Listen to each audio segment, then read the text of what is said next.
Okay, so in this video, we're going to talk about one of the worst moves in golf, the big cast with the right elbow coming away from the body. The first reason this is bad is because when you swing like this, you're going to be releasing the power somewhere here. That's when the left shoulder and the club becomes one straight line.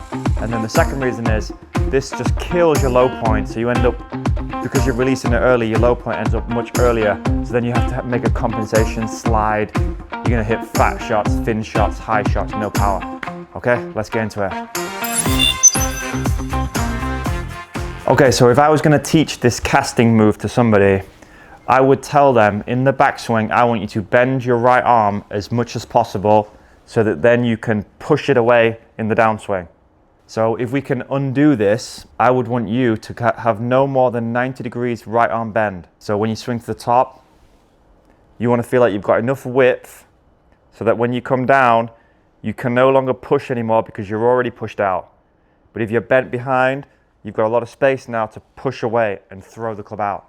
And the second thing I would tell you to do is that when you push away, I want you to keep the right arm in the same place and let the club head go past. So I would not want any movement of the right elbow down and forwards. I want that to stop so you can release the club. So if we undo that, I want this arm to feel like it's coming down with the elbow leading, not the hand and the club. So if you're casting, what's happening is the shaft is getting further away from you too early. Doing it the correct way, what we would want to see is it's further away from you in the backswing and then it gets closer to you in the downswing, which means you've increased the wrist hinge.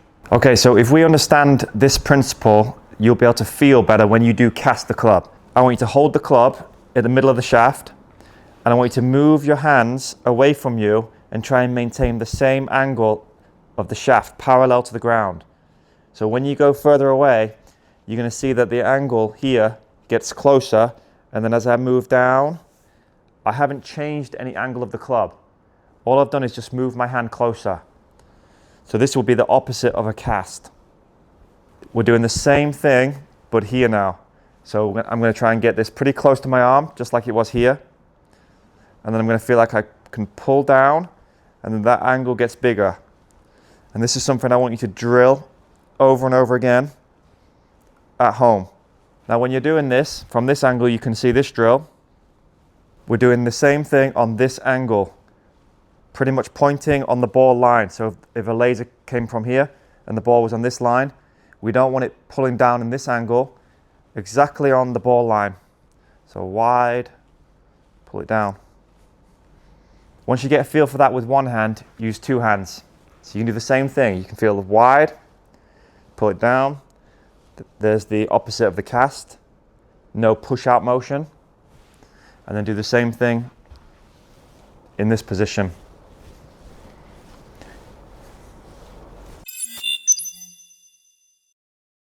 Okay, so just in addition to the previous drill that I mentioned, when we do this drill, we want to make sure that the body reacts to the pulling of the arms down. So it's not just my arms. I'm going to feel like my arms are pulling down and then my body's going to respond to that. In the swing, the legs should always be a supporting, responsive role to the intention of what you're doing. Because this move, it feels like I'm doing a chop, like this. And then the casting motion feels like I'm doing a push. It's very different, right? One is where the elbow is moving. One is when the elbow stops.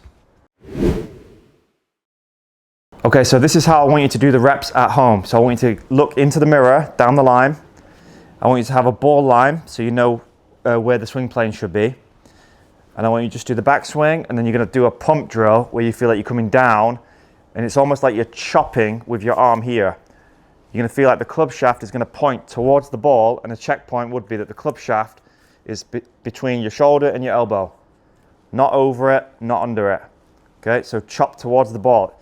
Almost like you are going to throw a javelin into the ball. Just make sure when you do this that your legs respond to this. You don't just want to only pull the arms because you're focusing on too much. You want to feel like you're going to create some force. Okay, so this is a bonus drill that you can do with no club, which you can do like daily, a few minutes each day.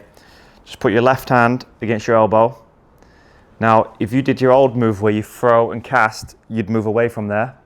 So I want you to keep that connected and just move like you're chopping wood with your right hand. Imagine there's some wood here that you're chopping.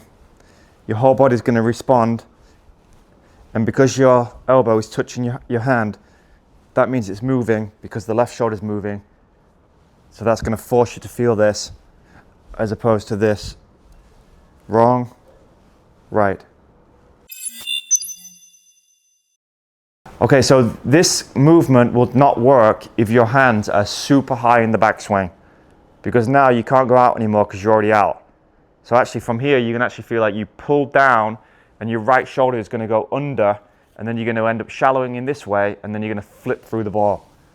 So this move, you need to be pretty deep with the shoulders. So it needs to pretty much left arm match your shoulder line. Now you can go out, and you're not going to be over the top too much. Now you can go out, and you're not going to slice the ball, because you've already got the club shallow from this position. From here, if you did the same thing, you'd be way too out. Now you'd be coming across. Okay, I'm guessing a lot of people think when I'm doing this chop move, it looks like I'm coming over the top, outside in. The only reason you'll go outside in is if you push the club or you get too wide in the downswing. That's the only reason. So providing that your arms get closer to you in the downswing, this will keep you shallow, so you don't need to worry. I don't want you to shallow by tipping the right shoulder. I want you to be able to turn.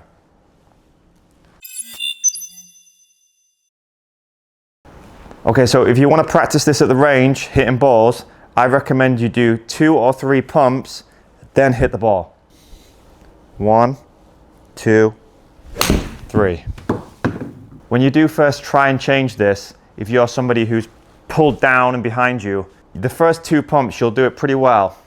And then you'll find that in the next one, when you hit the ball, you'll change. If that's you, you're going to have to do a lot more reps at home and really drill this into your mind, because you're going to be lost hitting the ball from here, and your brain's going to want to go back to here as soon as you see a ball. Hope that helps. Good luck. See you in the next one.